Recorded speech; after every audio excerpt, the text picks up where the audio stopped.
السلام علیکم to all. کبھی کبھی کچھ نہیں بچتا ہمارے پاس سوائے خالی ہتھیلیوں کے، اور جس کے آنسو تنہائی میں رب کے سامنے نکلتے ہوں وہ پھر خالی ہاتھ نہیں لوٹتے۔ تم اللہ کو دور سات آسمانوں میں ڈھونڈتے ہو، لیکن اللہ تو تمہارے دل میں ہے۔ اللہ کو اپنے دل میں ڈھونڈو، وہ تمہارے دل میں ہے، تمہارے بے حد قریب۔ تمہاری شہ رگ بھی تم سے اتنی قریب نہیں جتنا قریب تم سے تمہارا اللہ ہے۔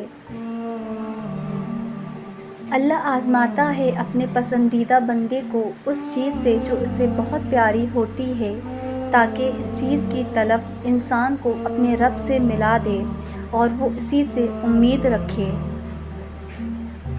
لا قابل برداشت لمحوں میں دل کو صبر آ جانا اس بات کی دلیل ہے کہ اللہ تمہیں اس آزمائش کے ذریعے اپنے قریب کرنا چاہتا ہے، اور اللہ کی مدد ایسے وسیلے سے تم تک آئے گی کہ تم لگے گا کہ معجزہ ہے۔ جب دلوں سے انسان نکلتے ہیں تو پتہ چلتا ہے کہ ان کی تو ضرورت ہی نہیں تھی، ضرورت تو اللہ تعالیٰ کی تھی جو ہمیشہ سے تھا اور رہے گا۔ عین ممکن ہے کہ تمہاری دعائیں قبول ہو چکی ہوں، اللہ کی مدد بس پہنچنے والی ہی ہو۔ تم اپنے منزل کے دروازے پر موجود ہو اور بس اب دروازہ کھلنے ہی والا ہو۔ یقین کرو اللہ تمہاری راہیں بہت جلد آسان کرنے والا ہے، تم بس مایوس نہ ہونا۔ صبر سے گزار کر اللہ تعالیٰ تمہارے یقین کا امتحان لیتا ہے، وہ تو بس اپنے قریب لانے کے لیے آزماتا ہے۔ اللہ قرآن مجید میں ارشاد فرماتا ہے کہ آپ صبر کرتے رہیے، یقیناً اللہ تعالیٰ نیکی کرنے والوں کا اجر ضائع نہیں کرتا۔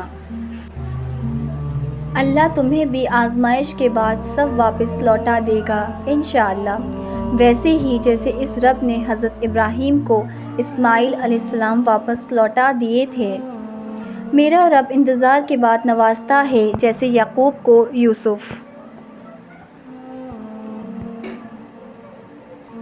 زندگی کے اکثر مقامات پہ جانا کہ میرے ساتھ اللہ کے سوا کوئی نہ تھا، تب اندازہ ہوا کہ صرف اللہ کا ہونا کس قدر ضروری ہے۔ اے اللہ، جیسے تو اندھیری رات کے بعد خوبصورت روشن صبح لے آتا ہے، ایسے ہی ہماری زندگیوں میں روشنیاں، امن، محبت اور خوشیاں عطا فرما۔ معاملات اللہ کے سپرد کرنا ہی بہتر ہوتا ہے، کیونکہ ہم خود بھی اپنے ساتھ مخلص نہیں ہوتے جتنا اللہ ہمارے ساتھ ہوتا ہے۔ Thanks for watching. If you like my video, so like, share and subscribe. Until next time, Allah Hafiz.